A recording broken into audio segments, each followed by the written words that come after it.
بسم اللہ الرحمن الرحیم۔ السلام علیکم۔ میری آپ سبھی سے التجا ہے کہ ایک مرتبہ درود ابراہیمی پڑھ لیجیے گا۔ بسم اللہ الرحمن الرحیم۔ اللہم صلی علی محمد وعلی آل محمد کما صلیت علی ابراہیم وعلی آل ابراہیم انک حمید مجید۔ اللہم بارک علی محمد وعلی آل محمد کما بارکت علی ابراہیم وعلی آل ابراہیم انک حمید مجید۔ بسم اللہ الرحمن الرحیم۔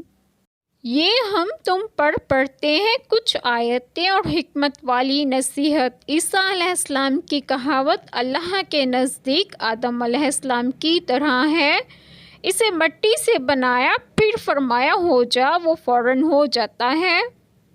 بسم اللہ الرحمن الرحیم۔ آج جو بات میں آپ لوگوں سے ڈسکس کروں گی وہ یہ ہے شان نزول نصرانہ نجران کا ایک وفد آپ صلی اللہ علیہ وآلہ وسلم کی خدمت میں آیا اور وہ لوگ حضور پاک صلی اللہ علیہ وآلہ وسلم سے کہنے لگے، آپ صلی اللہ علیہ وآلہ وسلم گمان کرتے ہیں کہ عیسیٰ علیہ السلام اللہ کے بندے ہیں؟ فرمایا ہاں، اس کے بندے اور اس کے رسول اور اس کے کلمے جو کنواری عذرا کی طرف القاء کیے گئے۔ نصارہ یہ سن کر بہت غصے میں آئے اور کہنے لگے، یا محمد مصطفیٰ صلی اللہ علیہ وآلہ وسلم، کیا آپ صلی اللہ علیہ وآلہ وسلم نے کبھی بے باپ کا انسان دیکھا ہے؟ اس سے ان کا مطلب یہ تھا کہ وہ خدا کے بیٹے ہیں، معاذ اللہ۔